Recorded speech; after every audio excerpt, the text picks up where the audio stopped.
Turun Jokowi sekarang juga. Turun Jokowi. Turun Jokowi. Turun Jokowi sekarang juga.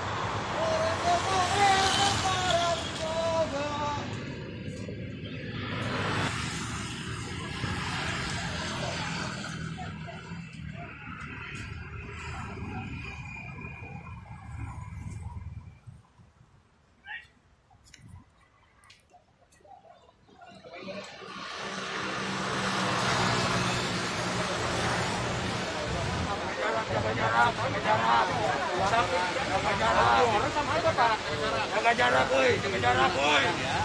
Jangan jaga jarak nanti, Pak. Ini kalau begini jadi ngumpul nih. Gak apa-apa di sini. Jarak kita udah pakai. Abang, yang lain sama saya di sini gak apa-apa. Nanti yang Pak. Kita tanda tangan, Pak.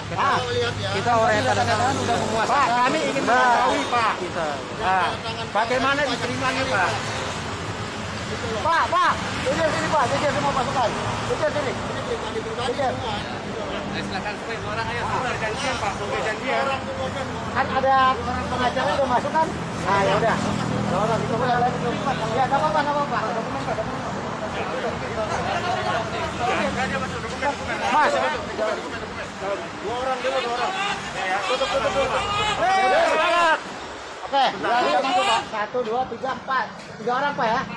Hari ini kita akan memasukkan gugatan kita atas Undang-Undang Nomor 2. Hidup Radar! Hidup! Hidup Radar! Ini negara hukum, Pak. Ya, maksudnya gini, Bang. Bang, sini. Masuk aja.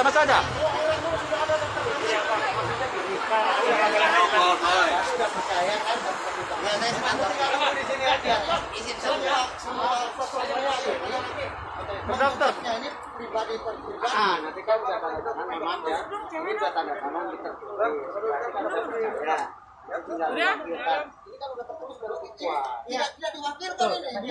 Maksudnya gini, udah ada tertulis ya. Iya. Berarti kan udah tahu mau. Di sini aja, Mas. Nanti gini, kita ngikutin yang di sini. Nanti ada dari dokter ya. Kita kawal. Di sini kita jaga. Ya. Ini kan dari mahasiswa. Ini prinsipal. Enggak apa-apa. Saya senior. Satu lagi. Kamu warga negara. Satu. Saya udah kebijakan Mbak Lina udah. Kalau nggak ditukar.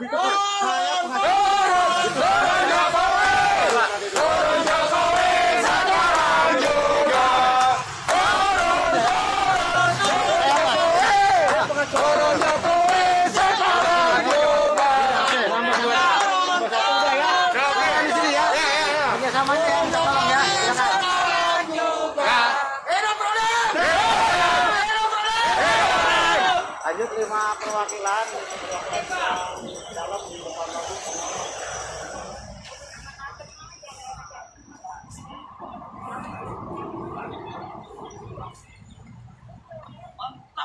kasih jarak Pak, dikasih jarak karena kan masih begini. Ini bukan keinginan kami. Kita kan nggak tahu bapak-bapak bawa apa enggak. Kami pun jaga bawa jadi carrier apa enggak kan?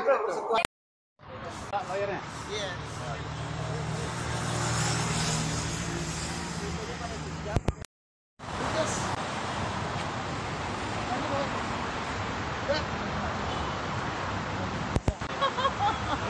Masih ada?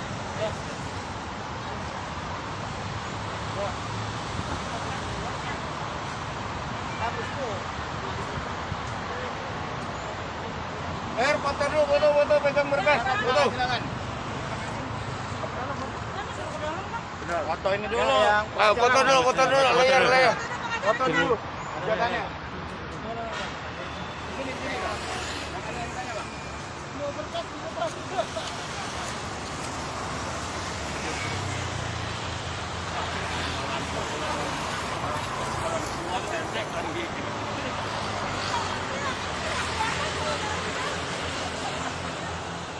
Gua doang yang jongkok.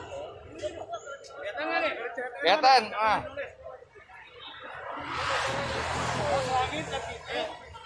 Yel-yelnya mana? Kelihatan siapa?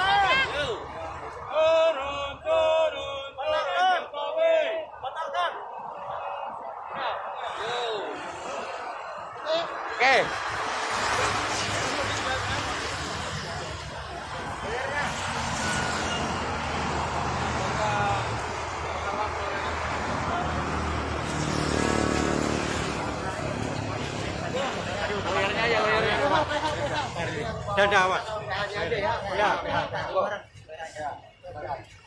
Ya, terakhir ini ya. Ada lagi ya.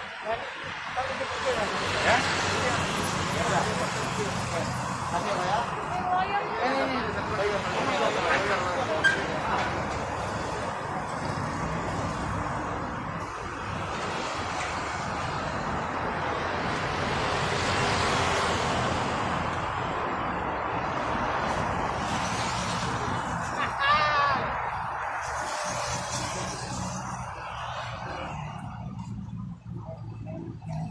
Laksanakan khilafah Pancasila.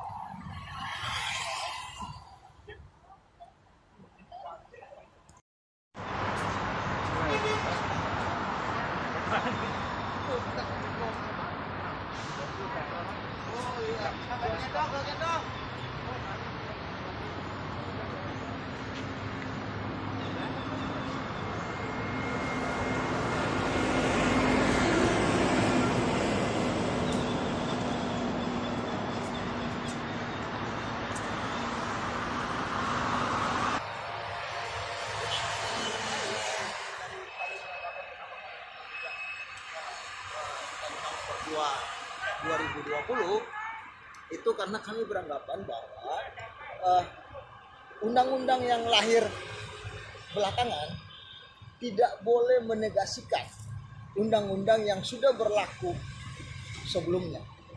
Nah, kita tahu bahwa Undang-Undang 2020 itu menegasikan banyak sekali undang-undang, termasuk juga menegasikan fungsi-fungsi lembaga-lembaga negara yang lain.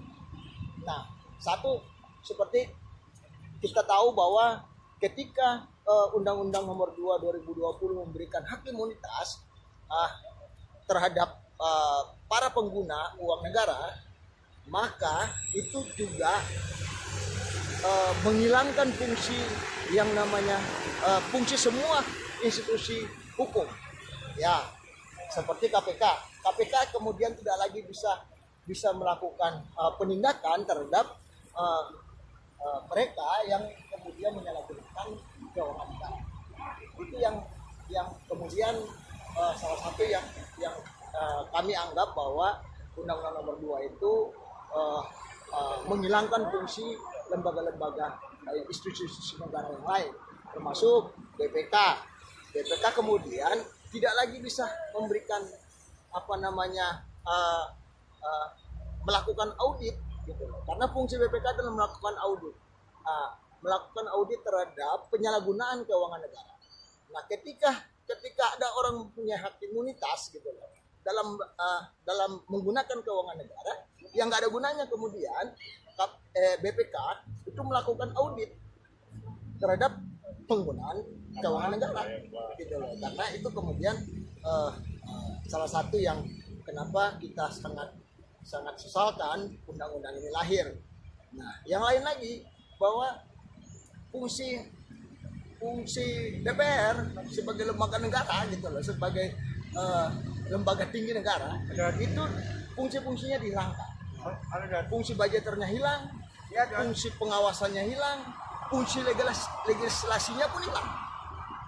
Gitu loh. Jadi karena dalam undang-undang corona, Undang-Undang Nomor 2 tahun 2020 itu masa tanggap darurat terhadap pandemi corona ini itu berlaku sampai 2023. Nah, itu masa tanggap darurat daripada yang disyaratkan oleh Undang-Undang Nomor 2 tahun 2020. Jadi masa tanggap darurat corona itu sampai 2023. Di situ artinya bahwa tidak ada lagi pembahasan APBN. Gitu. Tidak ada pembahasan APBN. APBN semua ditentukan oleh pemerintah, oleh eksekutif. Gitu. Jadi fungsi-fungsi budgeter yang kemudian dimiliki oleh DPR itu semua hilang. Fungsi pengawasannya juga hilang. Nah, itu yang kemudian kenapa kita sangat berkeberatan memasukkan gugatan kita hari ini, Perode memasukkan gugatan hari ini karena yang namanya undang-undang, sekali lagi, yang namanya Undang-Undang Nomor 2 2020 soal corona ini itu merusak sistem kenegaraan kita, merusak sistem hukum kita. Nah, ini yang harus yang sangat penting. Kenapa kita menggugat yang namanya bisa melakukan review. Dan kita tahu bahwa Undang-Undang nomor 2 2020 itu sangat bertentangan sekali dengan semua undang-undang, gitu loh. Maksud saya undang-undang yang kemudian menyangkut lembaga-lembaga atau institusi negara, gitu. Itu yang kemudian kenapa kita hari ini datang beramai-ramai sebagai prinsipal, sebagai penggugat. Jadi pribadi per pribadi semua aktivis-aktivis pro demokrasi ini melakukan gugatan terhadap Undang-Undang nomor 2 2020. Tadi kan pas awal datang itu kayak ada sedikit ya, itu ada iya apa ada hubungannya dengan new normal dan new gitu. Nah, kami juga beranggapan bahwa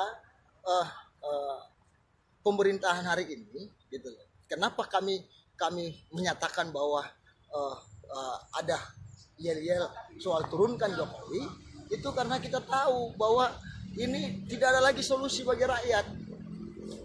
Apa yang dilakukan, bahkan yang dibuat oleh pemerintahan Jokowi hari ini, itu semua membuat tidak ada indikasi yang kita anggap bisa melakukan perbaikan terhadap Republik ini ke depan.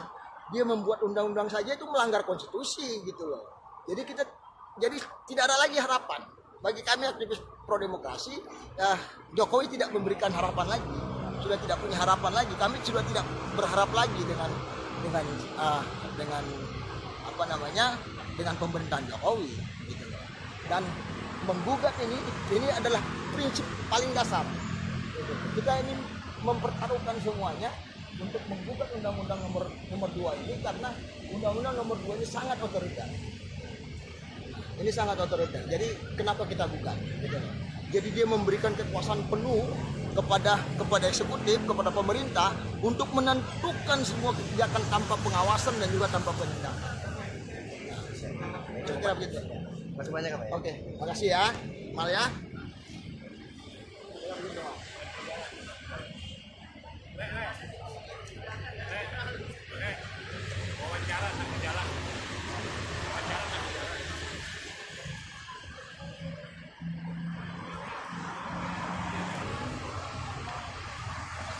Kedaulatan rakyat, saatnya rakyat mengambil mandat turunkan Jokowi.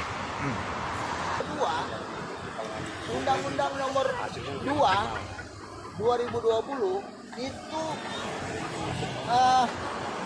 menegasikan undang-undang lain. Padahal norma-norma hukumnya bahwa undang-undang yang lahir belakangan tidak boleh menegasikan undang-undang yang sudah diundangkan atau berlaku lebih dahulu. Kira-kira itu salah satu. Yang lain bahwa Undang-Undang nomor 2 2020 itu sangat merusak sistem bernegara kita. Merusak sistem hukum kita.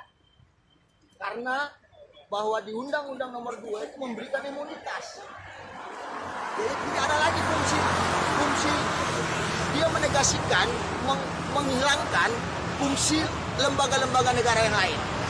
Fungsi DPR hilang, soal budgeter, soal legislasi, soal pengawasan hilang. Dia tidak punya hak lagi untuk kemudian mau mengawasi APBN karena APBN tidak ada. Sampai 2023 pembahasan APBN atau undang-undang APBN karena era APBN harus dijadikan undang-undang. Itu sudah tidak ada lagi karena semua soal porsi APBN itu diatur dan ditentukan oleh pemerintah, tidak lagi oleh DPR, oleh persetujuan DPR dan segala macam karena APBN harus ditetapkan dengan undang-undang. Nah, soal yang lain bahwa fungsi KPK, Komisi Pemberantasan Korupsi itu juga hilang karena adanya hak imunitas yang diberikan kepada para pengguna uang negara itu membuat fungsi KPK menjadi hilang. Tidak ada lagi, dia tidak bisa menindak orang yang kemudian melakukan garong terhadap uang negara, itu tidak bisa dihukum. Nah, yang lain, bahwa BPK juga hilang fungsinya. Karena untuk apa dia melakukan audit terhadap pelanggaran korupsi gitu loh. Itu tidak bisa diaudit sama dia. Karena kalaupun dia ada menemukan ada potensi kerugian negara di dalamnya hasil audit BPK, tidak bisa ditindak juga. Jadi tidak ada gunanya. Itu yang kemudian bagi kami aktivis pro demokrasi yang menggugat 45 orang, sebenarnya ada ratusan aktivis pro demokrasi yang akan menggugat, tapi karena terkendala soal surat kuasa dan segala macam dan teman-teman yang ada di berbagai daerah, makanya kami cuma 45 orang yang kemudian sudah menandatangani kuasa untuk melakukan judicial review terhadap Undang-Undang Nomor 2 2020. Nah, yang kami sesalkan juga bahwa undang-undang yang saya sebutkan tadi bahwa Undang-Undang Nomor 2 2020 ini kan lahir belakangan. Dia tidak boleh menegasikan prinsip normanya, tidak boleh menegasikan undang-undang yang sudah lahir terdahulu, yang sudah diundangkan terlebih dahulu. Nah, sama seperti kita tahu bahwa ada defisit batas maksimal defisit keuangan negara itu di Undang-Undang Nomor 17 2003 itu defisit keuangan negara itu maksimalnya 3%. Itu syarat undang-undang. Tapi kemudian lahir Undang-Undang Nomor 2 2020 itu tidak memberikan batas maksimal. Jadi boleh, defisit boleh 100% pun boleh. Itu di undang-undang tidak diatur batas maksimalnya. Undang-Undang Nomor 2 ini tidak diatur batas maksimalnya. Artinya bahwa itu salah satu yang tadi dari sekian banyak undang-undang soal tindak pemberantasan korupsi yang dilanggar, dinegasikan. Undang-undang soal keuangan negara pun dinegasikan gitu loh. Undang-undang soal BPK juga dinegasikan. Jadi Undang-Undang Nomor 2 lahirnya Undang-Undang Nomor 2 2020 ini pada prinsipnya adalah melanggar konstitusi negara, merusak sistem bernegara dan juga merusak sistem hukum kita. Kira-kira begitu. Terima kasih ya. Allah Akbar.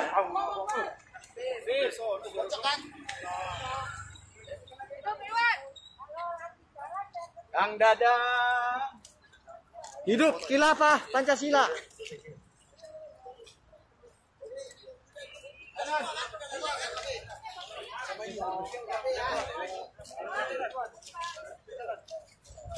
Topeng mana topeng? Siap. Sini mana?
Edang.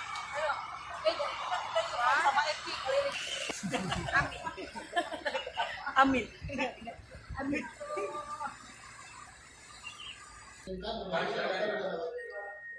Dan memang sistem peradilan kita saat ini mengadopsi itu online karena corona. Di dalam juga tadi kita bisa-bisain terus. Kita kalau isu bakal naik kan mau Tapi kedua pada prinsipnya kegiatan kita tidak ada masalah. tidak ada masalah ya.